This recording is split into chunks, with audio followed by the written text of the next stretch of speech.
Hi, and welcome to this month's Plenty in 20. My name is Kira Lee Walken, and I will be your facilitator for today's topic, which is elevating your leadership with coaching conversations. A really nice way to start off this webinar is the quote, "Coaching without tension is just a nice conversation." Now, it's really, really valuable to understand that in any type of coaching conversation, there needs to be tension because our goal in a coaching conversation is that we want to be stretching someone. We want to be challenging where their mindset's at. We want to be challenging their thought process. We want to be challenging what the outcomes, what is the potential to achieve. And a really good way that when I'm working with people understanding how they can adopt a more coaching style of leadership, when I'm coaching someone, I will say to them, I am like your PT. I'm not going to lift the weights for you. I'm going to challenge you to become stronger, to lift heavy by constantly lifting heavier weights. I'm going to make sure that you're safe, you're not going to get injured, that you're capable of doing this, but there are going to be moments where you're going to feel uncomfortable, and I'm going to ask you to step into feeling uncomfortable. You might walk away and your body might be a little bit sore and you might pull up sore the next day, but you are capable of doing this. Same with coaching. Coaching without tension is just a nice conversation. We want to be making sure that there is moments where the person that we're coaching is feeling appropriately uncomfortable. This means that we are stretching them, we're getting them to think outside their comfort zone and step outside their comfort zone.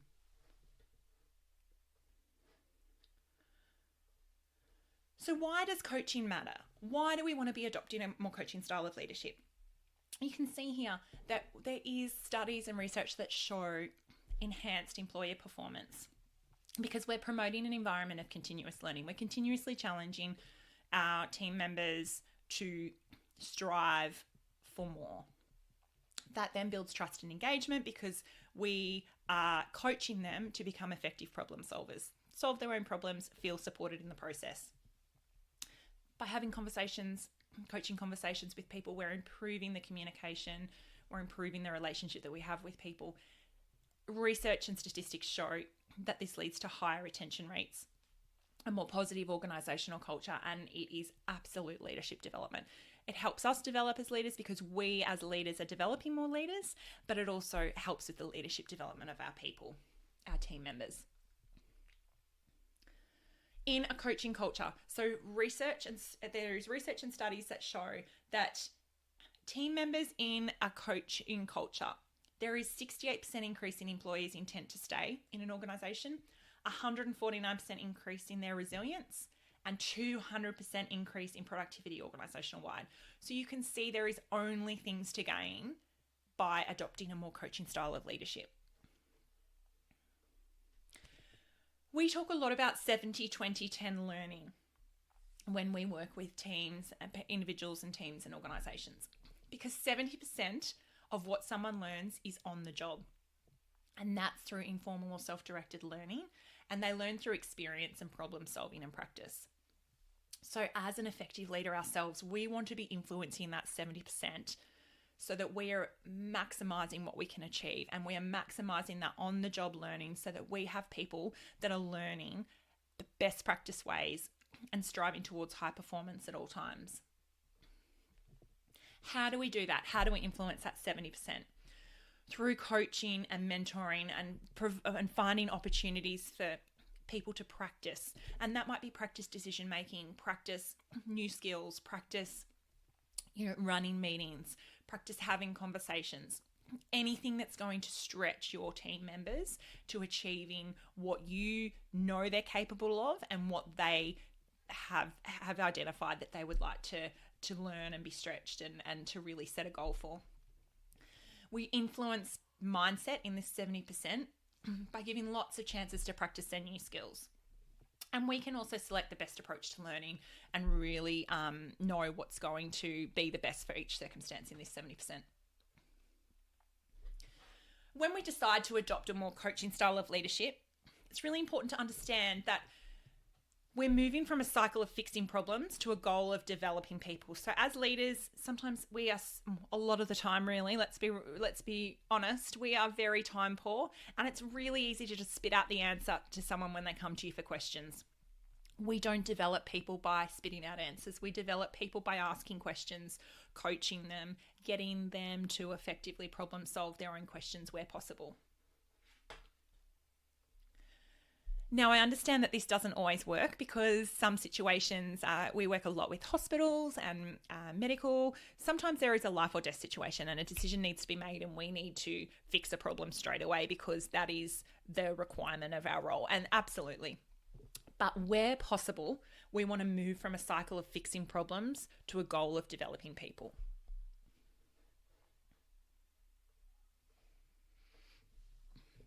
And to do this, we need to identify some conditions for growth and we need to identify the gap for someone. So the gap is created by when we recognize there's a gap between where an individual is and where they need to be or where they would like to be. Bear in mind that someone can only gain that insight by self-reflection, so realizing where they are and where they need to be or where they'd like to be by reflecting on themselves, or feedback. Now, sometimes people aren't always capable of that self-reflection, so we need to give them feedback as leaders. So we must recognize there's a gap between where they are and where they need to be or where they'd like to be. And then they need to care about the gap. So for people that are growth orientated, knowing about the gap is enough to care about it. Sometimes the reality is we have people that are not growth orientated, and so we have to create motivation and care in other ways to care about the gap, and that's through performance management and things like that. So that's how we create the gap or identify the gap. How do we bring awareness to the gap? So like I said before, insight comes from self-reflection or feedback. How does someone become aware, either self-reflect or feedback? We allow them to make mistakes. Now, again, that doesn't always apply. Sometimes there are life or death situations. Sometimes there is safety issues that we can't allow someone to make a mistake. So where possible and where safe to, allow them to make a mistake. We always talk about, can this be undone? If yes, it can be undone, then allow them to make a mistake. We're very guilty as humans of saving people. And sometimes we just have to let mistakes happen so that we can coach someone through. Where possible, allow people to make mistakes through reflection, through feedback, which is what we just spoke about, and then coaching. Coaching is the perfect way that once we identify the gap, how do we then begin to close the gap?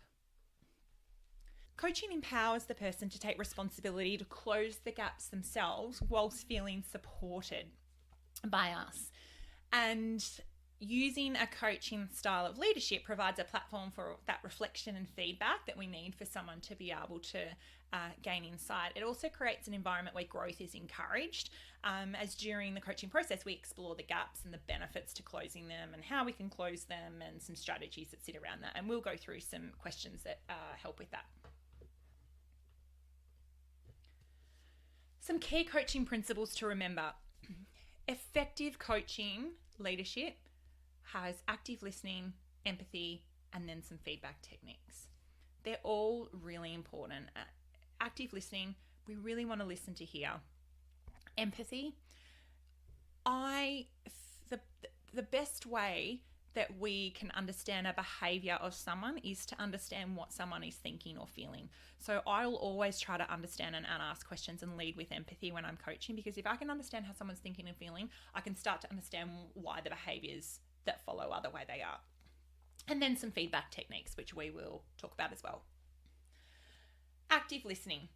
Listening to hear, not to respond. It really helps us to understand the needs and concerns and perspectives of that person that we're working with. Active listening will mean that there are pauses. We might ask a question and there is that moment where the person you're coaching might not have the answer, or they might need to reflect for a little bit, or we might be challenging them with a question that causes them to reflect.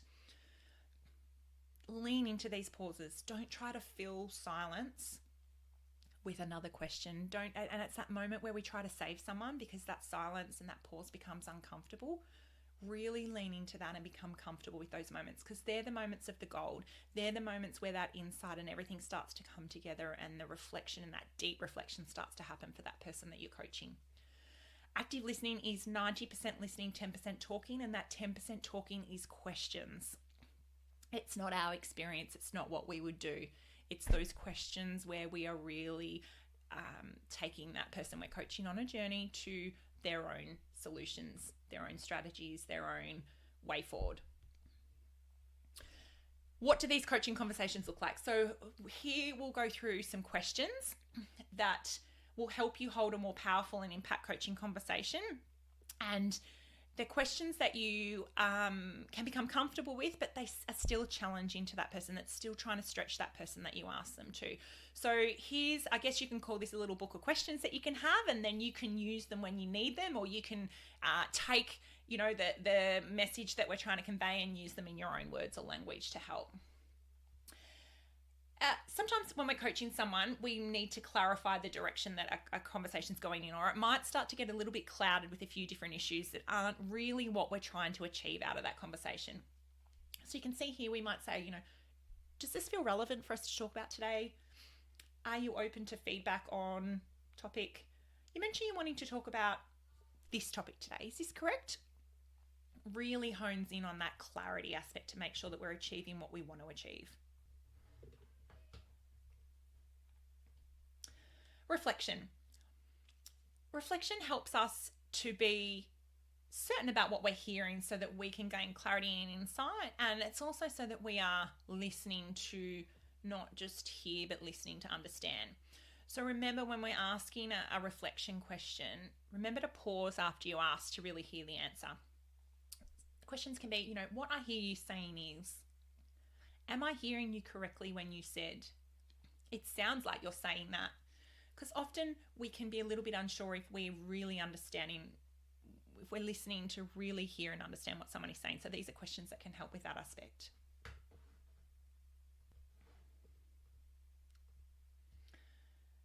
For anyone that's a Ted Lasso fan, be curious, not judgmental. I love that, because this is exactly what coaching is about. We want to be asking simple but powerful questions to really get people thinking and problem solving without feeling like we've handed them the answer. So being curious but not judgmental. Is there anything holding you back from trying that today? What support would you need to make that happen? How does this make you feel? What else could you do? Who else is affected by this situation? So these are very be curious, not judgmental, really leaning into those topics. Very much coaching is about avoiding our opinion. So often when we get asked for feedback, our instinct is to problem solve for someone and give them, what I would do, or when I was in this experience, this is what I did.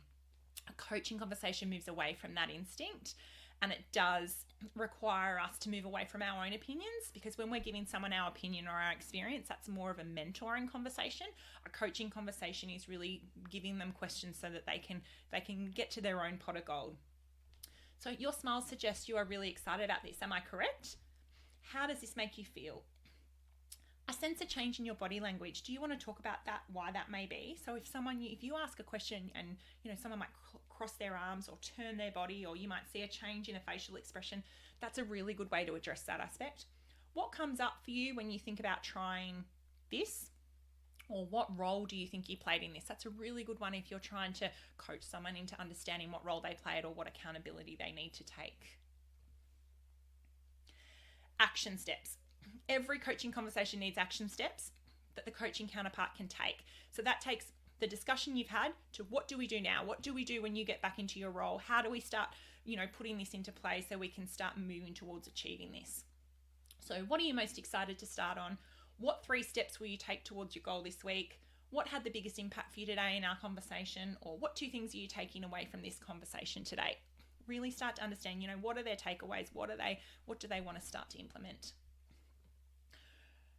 Reframing questions. Now, sometimes we want to shift someone's mindset from being judgmental to being more curious. So instead of assuming intentions, we can understand about what motivations are. And this is reframing questions might be when you have someone that you're talking about, whether they might have an issue with someone else, or they might have had communication issues, or there might be a relationship breakdown in something that's happened. And that person might be holding a lot of emotion towards that other person. So when we want to shift from assumption and judgment to curiosity, we can use some reframing questions. So we can ask someone, how true is your interpretation of that? What else might be going on for you here? What else might be going on for them here? So if there's a third party or another person involved, is there another way you can look at this? Or, how might another person perceive this? I'll often use some questions to questions when I'm wanting to ask a reframing question. So what problem are you trying to solve? Or is this the right problem to be solving right now? Sometimes if someone's really stuck in a mindset, and this will be sometimes where there might be someone else involved, or there's been an event that's happened where a lot of emotion might be attached to it, whether that be anger or resentment or frustration, or someone's upset. I'll often say to someone to get them to change shoes and really shift that mindset of where that channel thought process. Who do you admire most in your life? They'll answer. How would they deal with this? Or you might say, what would their advice be to you right now? And sometimes that's enough to take them out of their current thought process and really switch to, you know what, they'd tell me to do this, or they'd tell me to think about this, or they might tell me to really try to understand what's going on here. So there's some good reframing questions. When we want to address some less than desirable behavior with someone in a coaching conversation, I will often say, talk to me about what happened yesterday. Or I heard that conversation earlier. It's really unlike you to behave like that. What is going on for you?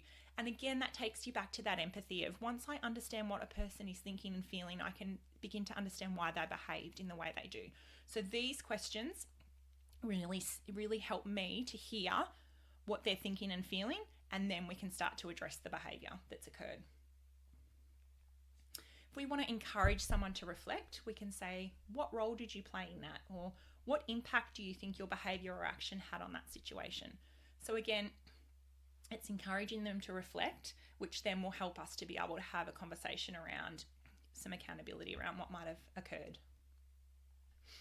If we want someone to solve their own problems, we might say, what do you think you should do? So if someone comes to you as a leader, we'll often have people that are a little bit nervous to make a mistake in case they make the wrong one.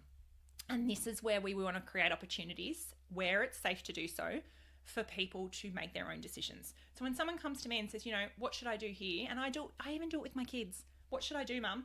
What do you think you should do? Or what do you think you could do? And have a conversation around that. So how to move forward? We've had a conversation. We understand what's going on. What can you do next? How do you think you can move forward from here? What's the next steps? That's really putting some action steps in. If we want to change the outcome in a situation, okay, so what can we do differently next time? How can we create a different outcome when this happens next time?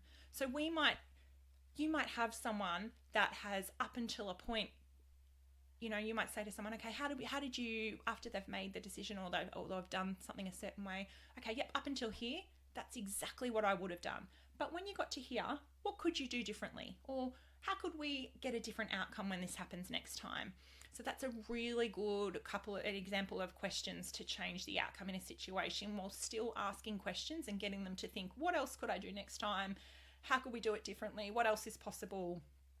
And just getting their thoughts thinking a little bit further than where they are then and now.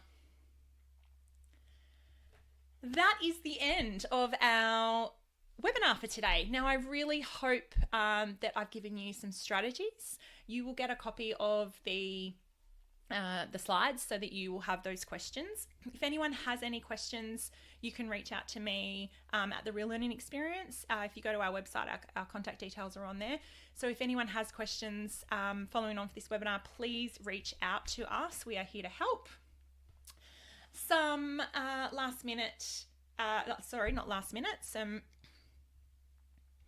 some final events that we like to share at the end. Plenty in 20. You can ensure that you're registered and other people in your team. If you have done this webinar now and you think this would be really helpful for other people in our team, please get them to register. And we also have our Authentic Leadership Structured Online Leadership Program, which if you use the code AuthenticVIP, that will give you $500 discount off registration, and that can be used for as many people in your organisation as you would like. We also have a podcast that is, we produce weekly podcast episodes, which we'd love for you to jump on and have a listen, where we talk about different leadership topics, and we have some audio blogs that also get published on there. And finally, we have our blog as well, which is all on our website. All of this is available via our website, where we tackle different topics every fortnight that are either raised by leaders to us or things that we experience when we go around doing what we do. Thank you, everyone, for being here, and I look forward to our next webinar.